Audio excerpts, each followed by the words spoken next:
നമസ്കാരം. ഞാൻ നിങ്ങളുടെ സ്വന്തം ശരവൺ മഹേശ്വർ. കൃഷ്ണശിലയായി എന്ന എൻ്റെ പരമ്പരയിലെ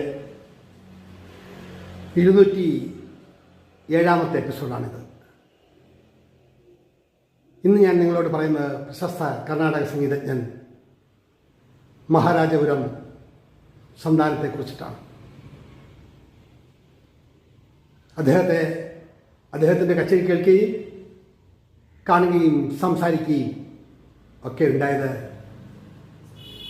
തുളസി വന സംഗീതോത്സവത്തോടനുബന്ധിച്ച് തിരുവനന്തപുരം വിദ്യാധിരാജ ഹാളിൽ വെച്ചിട്ടാണ്.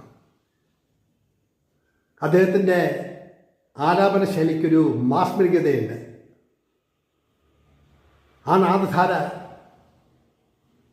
ഒറ്റ വാക്കിൽ പറഞ്ഞാൽ അപാരം എന്ന് വേണം പറയാൻ. ഓരോ കീർത്തനങ്ങളുടെയും ആലാപന രീതി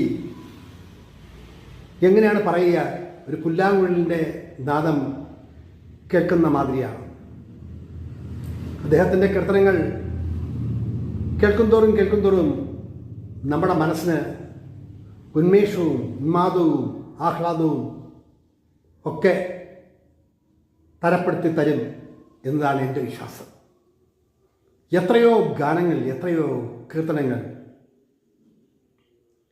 പറഞ്ഞാലും തീരില്ല അദ്ദേഹത്തിൻ്റെ സവിശേഷമായ പെരുമാറ്റം. അന്ന് ഒരു 10-20 മിനിറ്റോളം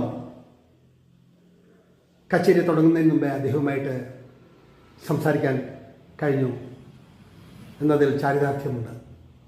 ആ ഓർമ്മകളാണ് ഇവിടെ ഞാൻ നിങ്ങളോട് പങ്കുവയ്ക്കുന്നത്.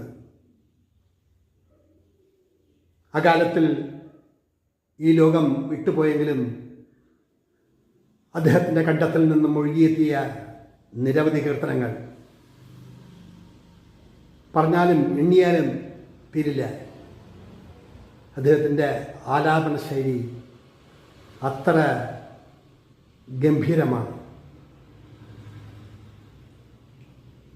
നാരദനാണ് സംഗീതത്തിൻ്റെ അധിപതി എന്ന് ഞാൻ കേട്ടിട്ടുണ്ട്. അദ്ദേഹം പ്രത്യേകം അനുഗ്രഹിച്ചു വിട്ടതാണോ ഈ ഗായകനെ എന്ന് നമുക്ക് തോന്നിപ്പോകും.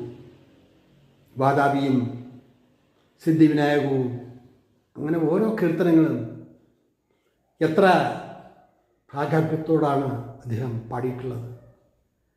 അദ്ദേഹത്തെക്കുറിച്ചിട്ടാണ്